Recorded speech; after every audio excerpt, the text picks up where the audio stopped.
क्या था ये?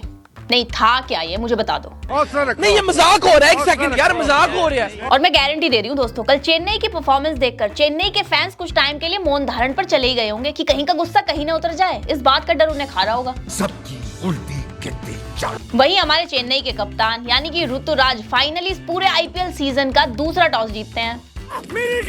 लेकिन टॉस जीतकर भी क्या फायदा हुआ? फायदा तो उठा ही नहीं पाए। लेकिन साई और गिल ने कायदे में कैसे रहते हैं ये जरूर सिखा दिया। वैसे मैं ये सोच रही थी कि अगर टॉस हार जाते ना तो ज्यादा फायदे में रहते।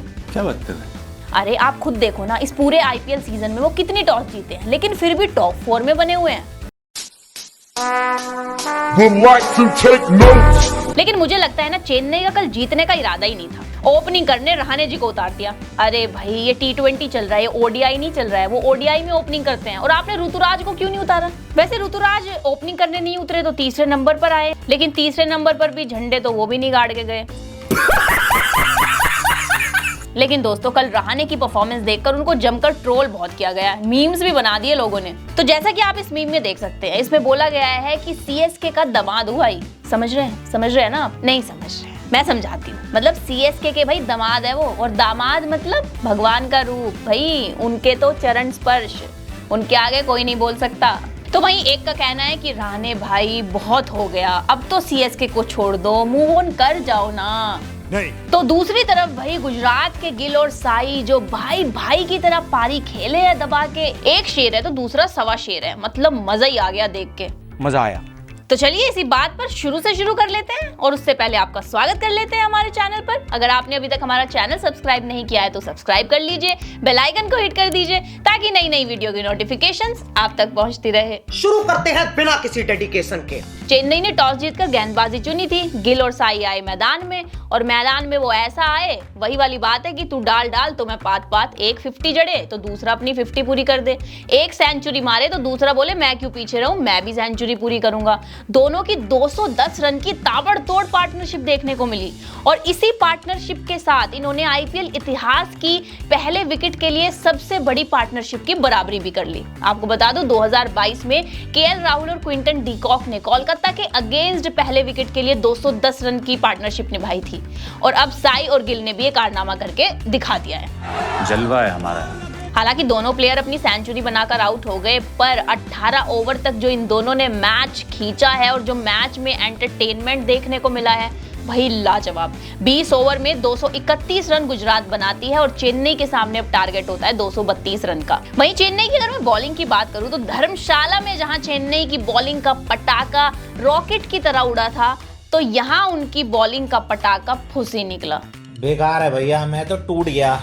सिमरनजीत जिन्होंने लास्ट मैच में इतनी अच्छी गेंदबाजी करी थी और उनसे सबको उम्मीदें भी थी, भाई वो तो इतना पीटे हैं, 4 ओवर में 60 रन खाए हैं उन्होंने।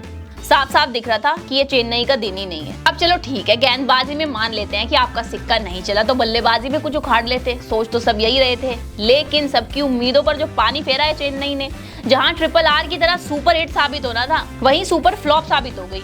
अब गुजरात की पारी देखकर 231 रन का टारगेट देखकर मैंने सोचा चलो ठीक है, मैच शुरू होने से पहले थोड़ा सा बाहर तक वॉक करके आती हूँ। लेकिन वहीं से मेरे भाई की तेज आवाज आती है कि 3 आउट हो गए, 3 आउट हो गए। मैंने कहा क्या 3 आउट हो गए? कि चेन्नई के 10 रन पे 3 आउट हो गए। एंड आई वाज लाइक कि व्हाट? तो फिर मैंने देखा ये हमारे रचिन रविंद्र, हमारे रहाणे जी और हमारे कप्तान ऋतुराज, जिनसे तो थोड़ी उम्मीद थी, तीनों ने जरूरत ही नहीं समझी योगदान देने की। मुझे तो ऐसा लग रहा था कि मूड ही नहीं था इनका खेलने का, कि आज मूड नहीं है, चलो यार छोड़ो, क्या करेंगे खेल के। आज मूड नहीं कर रहा, इसे कल देखते हैं। जिसके बाद मिचेल और मोइन अली ने थोड़ी सी होप दी सबको।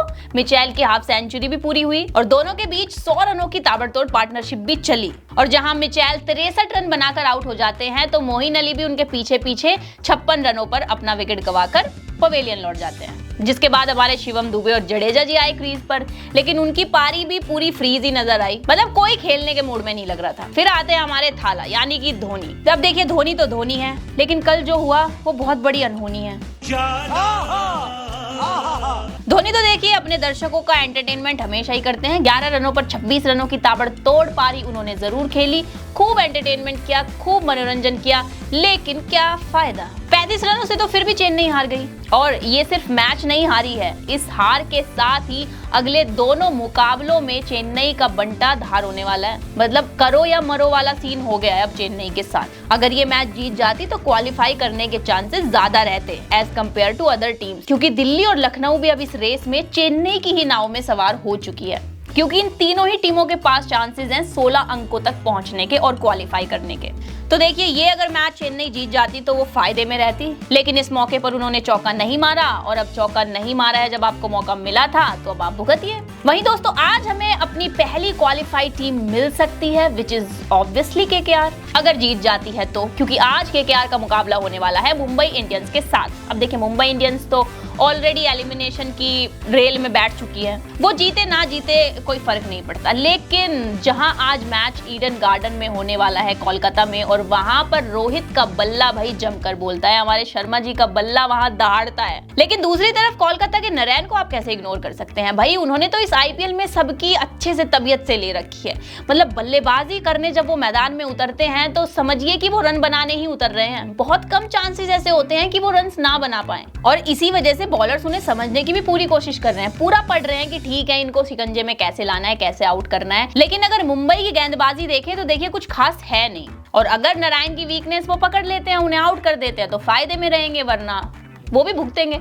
और बल्लेबाजी तो चलिए एक तरफ है उनकी गेंदबाजी के क्या कहने। लास्ट मैच ही जो कोलकाता मुंबई का हुआ था, नारायण की बॉलिंग के आगे तो मुंबई ने ऐसे घुटने टेके थे जैसे चींटी हाथी के नीचे आ गई हो।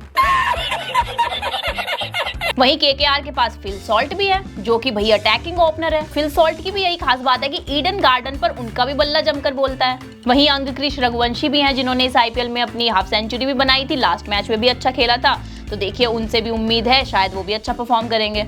वहीं बॉलिंग में तो हर्षित राणा के क्या ही कहने, और स्टार्क लास्ट मैच में जो मुंबई के साथ हुआ था, स्टार्क ने 4 विकेट्स लिए थे। गौर करने वाली बात है दोस्तों। तो भाई आज बॉलिंग भी कोलकाता की महंगी पड़ने वाली है मुंबई पर। वहीं मुंबई की अगर मैं बात करूं तो जैसा कि मैंने शुरू में ही कहा था कि रोहित शर्मा पर सबकी नजरें रहने वाली है। ईडन गार्डन से उनका खास कनेक्शन है, खास लगाव है, वो उनका बल्ला जमकर वहां बोलता है। वहीं लास्ट मैच में अगर देखो तो रोहित शर्मा ने कोलकाता के अगेंस्ट अच्छी पारी खेली थी। वहीं ईशान किशन पर भी सबकी नजरें रहेंगी। हालांकि बैटिंग ऑर्डर भी मुंबई का कुछ मैचों से सही चल नहीं रहा है। रोहित शर्मा तो पिछले 4-5 मैच से कुछ कर ही नहीं पा रहे हैं। खैर, बल्लेबाज तो है मुंबई के पास, ईशान किशन है, सूर्य कुमार यादव भी हैं, तो तिलक वर्मा भी हैं। अब देखते हैं आज क्या होता है। बॉलिंग की अगर मैं बात करूं तो बुमराह को छोड़कर मेरी तो किसी से कभी उम्मीद रहती ही नहीं है। हार्दिक पांड्या ठीक है, पिछले मैच में अच्छा कर गए थे, विकेट्स भी निकाले थे उन्होंने, पिछला मैच मुंबई जीती भी थी, लेकिन वही वाली बात है कि क्वालिफाई तो अब कर ही नहीं पाएगी, जीत जाए ना जीते एक ही बराबर है। और वहीं कोलकाता तो क्वालिफाई करने की अपनी चरम सीमा पर पहले से ही मौजूद है। आज जीत गई तो पूरा डन ही हो जाएगा, नहीं तो अगला मैच जीत जाएगी तो फिर तो डन डनाडन है ही। तो देखते हैं आज के मैच में क्या होने वाला है। Kolkata as compared to Mumbai Indians थोड़ी स्ट्रॉन्ग टीम लग रही है मुझे। बाकी रोहित शर्मा का बल्ला अगर चल गया, टॉस उनके फेवर में गिर गई तो कुछ बात बन सकती है। बाकी तो देखते हैं आज के मैच में क्या होगा। आज मैं कोई प्रेडिक्शन नहीं करने वाली, क्योंकि मेरे प्रेडिक्शन हमेशा गलत निकलते हैं। तो आप बताइए आज मुझे, आपको क्या लगता है आज कौन सी टीम जीतने वाली है? नीचे कॉमेंट करके जरूर शेयर करें। मैं जल्द मिलती हूँ एक नई वीडियो के साथ, तब तक अपना ध्यान रखें और बने रहें हमारे चैनल के साथ।